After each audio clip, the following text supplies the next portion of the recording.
Good afternoon. My name is Scott Kinney with Discovery Education, and it is my pleasure today to be joined for our One Idea series by two co-principals from Rowan-Salisbury in North Carolina, from Knox Middle School, Dr. Latoya Dixon and Dr. Mike Waiksnis.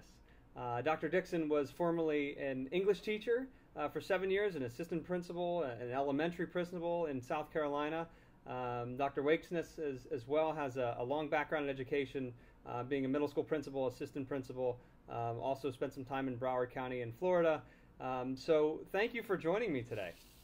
Thanks for having us. Thank you. So just in case folks missed it during the introduction, I did say co-principals, and so you are co-principals of the middle school of which you serve, and I'd love to hear more about that. So let's start with why. What was the rationale for naming co-principals in a school system? Well, I think at our particular school there are a lot of challenges.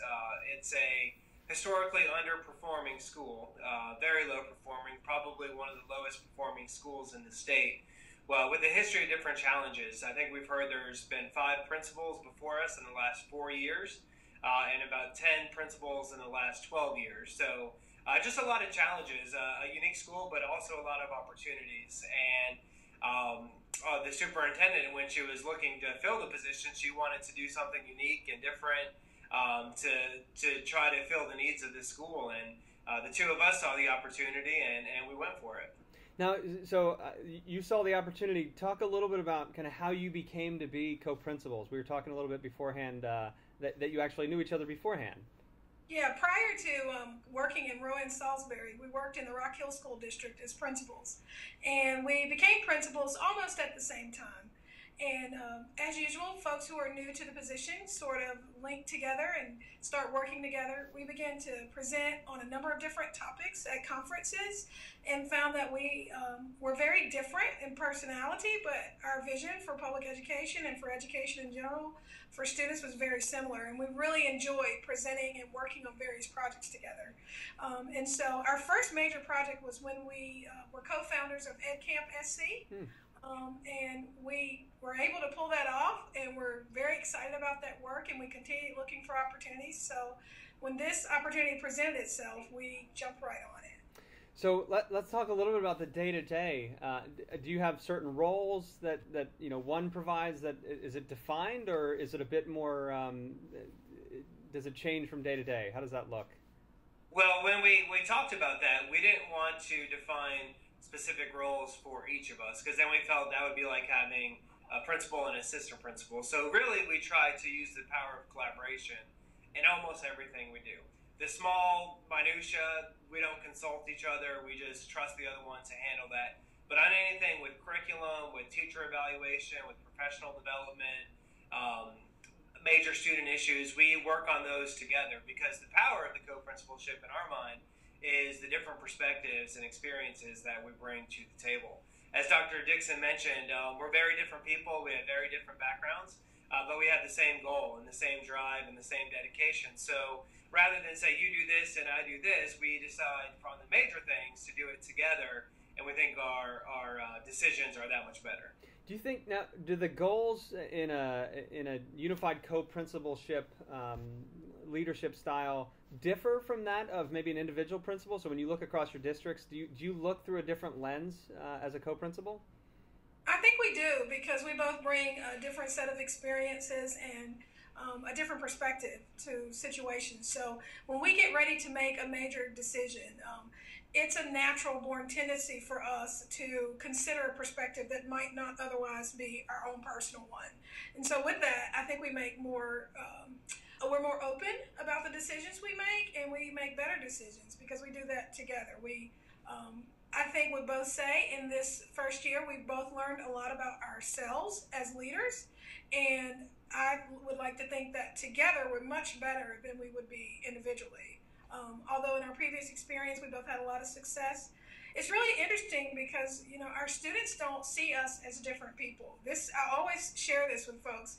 Often they call me Dr. Waiksnis, and they'll call him Dr. Dixon, and we just answer. Just go with this. So I think their message that our students, our staff, they really understand that we're unified in what we're trying to do in transforming Knox Middle School. But let's be honest, though. I have a middle school daughter. You must get but Dr. Dixon said that I could do this. Well, sometimes that's happened, but not nearly as much. We were really, cognizant of that going into this, and that's why we really try to do everything together, and especially working with our staff. Not that they would necessarily try to do that, but just, human nature. We try to make those decisions together, and we tell everyone, you can't come and tell me something that's not going to get back to Dr. Dixon or vice versa. So they know we're always on the big decisions together, and the kids have tried that a few times, but we'll say, well, that doesn't sound like what Dr. Dixon would say, but I'll be happy to check for you. Exactly. But that hasn't been too bad. And that's what I have to do with my middle school daughter as well. Right. Now, does Dr. Moody, the superintendent of Rowan, does she look at this as a model? Is it something that is being considered district-wide, or is this just unique to this middle school because of some special needs that exist in that middle school? I definitely don't know that she looks at it as a model for all middle schools, but it is a unique school and a unique situation where there's been a lot of issue with consistency of leadership and a lot of turnover among the principal. And I think it was an effort to address some of the unique challenges we face, being, principals of a high poverty school, but also to bring some consistency and some transformation. We are one of the lowest performing schools in the state of North Carolina. So when she thought up this job opportunity, our actual title is co-principal and transformational leader. So we are trying to work together collaboratively to address some of the challenges we face at Knox. Yeah. And one thing we've noticed that at a school with this many challenges, it would be really, really difficult for a principal to be successful. Both of us were principals for about 6 to 7 years. We have lots of experiences. We both did pretty well at our last schools with raising test scores and changing community perception.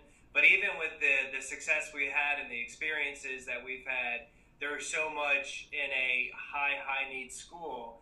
It is very difficult for one person to do. So we do think this could be a model for struggling schools. I don't know that it would be needed at every school. It would probably be nice if that could happen, but for the most struggling schools out there, we think this has a lot of powerful potential. So that really goes into my last question, which is when should you consider it? And I think maybe you just answered that. So I'll twist it just a little bit. What should you look for in people that you think might be good co-principals? Is there something from a leadership perspective that you might be able to look at? I definitely think you have to be willing to address the issue of professional trust. One of the reasons we're able to work so well together is because we have a history of professional trust prior to ever becoming co-principals. And so if there are things that we have to work on or decisions that we have to make collaboratively, although I may not always see something from Michael's perspective, I consider it because I trust his professional judgment. I don't think that's something that can be established easily. And those two people have to know their own limitations and their own strengths and opportunities. And what we tend to do is build on each other's strengths. We sort of brought ourselves together. We weren't brought together. And I think that makes a big difference. That's great. All right. Well, very good. Well, thank you so much for your time today. I'm again joined by Dr. Latoya Dixon and Dr. Mike Waiksnis from Knox Middle School in Rowan-Salisbury. Again, thank you so much for your time. Thank you. Take care.